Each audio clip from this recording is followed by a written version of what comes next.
মানুষ আর সমুদ্রের মধ্যে খুব বড় একটা মিল আছে, জানো তো? সেটা হলো জোয়ার ভাটা। সমুদ্রেরও যেমন সময় সময় জোয়ার ভাটা হয়, মানুষের জীবনেও কিন্তু ঠিক একইভাবে সময় সময় জোয়ার ভাটা হয়।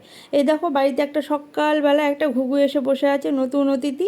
দিনটা খুব ভালোভাবেই শুরু হয়েছিল, কিন্তু দিনের শেষটায় যে কি অপেক্ষা করে আছে সেটা আমরা কেউই জানতাম না। আজকে রান্না করেছিলাম ডাল, পনির পোস্ত আর পটল দিয়ে আলু দিয়ে ভাজা। আজকে হলো রবিবার, মেয়ের এই যে ক্লাস ছিল মেরিনার নেম, মেয়ে চলে এসছে ক্লাস থেকে। আর আজকে আমার মেজদিও বাড়ি চলে গেছে।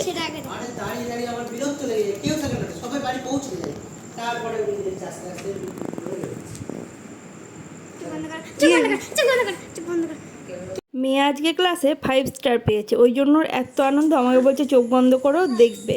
তো সেটাই করছিলাম, আর করতে করতে যে সময় হয়ে গেছে বেরোনোর। এখন গন্তব্য হচ্ছে হসপিটাল। আজকে সারা রাতটা হসপিটালেই কাটাবো।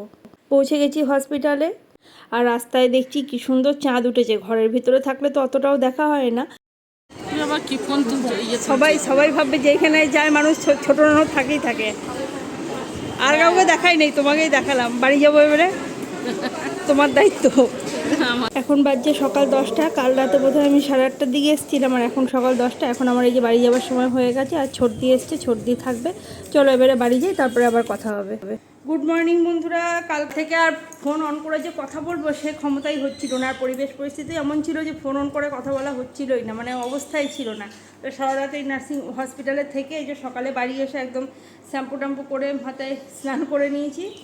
আর নিজের জন্য বানালাম এখানে হচ্ছে তোমার 1 কাপ চা।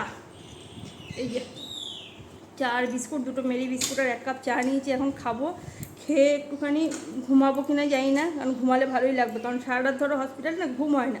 ঘুম আসছে কিন্তু কেউ না কেউ চিৎকার করছে, নতুন পেশেন্ট ভর্তি হচ্ছে, যাওয়া আসা করছে, এই করে করে ঘুমই হয় না সারা রাত। ঘুম এসছে কিন্তু ঘুমাতে পারি নাই ভালো করে, তাও একটু ঘুমিয়েছিলাম।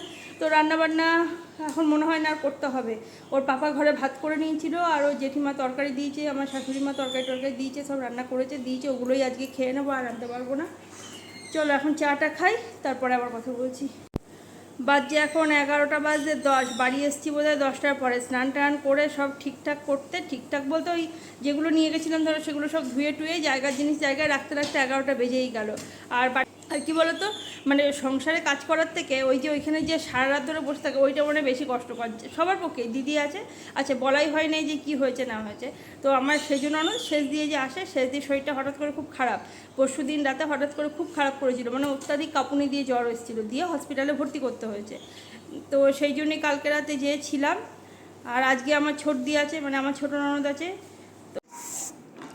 বসে গেছি এখানে খেতে, যে ভাত নিয়ে নিয়েছি, আর নিয়েছি একটু গন্ধরাজ লেবু।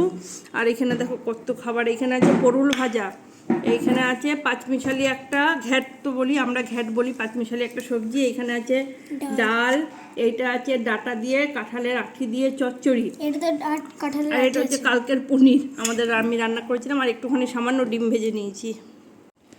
চলো, খিদেও পেয়েছে, সেই কালকে দুপুরে খেয়েছি। আর একটুখানি মুড়ি নিয়ে গেছিলাম কালকে রাতে, সেই বোধহয় 10টা সাড়ে 10টার দিকে সেই মুড়িটুকু চিবিয়েছিলাম। আর ঘুমও পেয়েছে, খিদের থেকে বেশি এখন ঘুম পেয়েছে, মানে খাওয়া হলেই চোখটা বন্ধ হয়ে যাবে।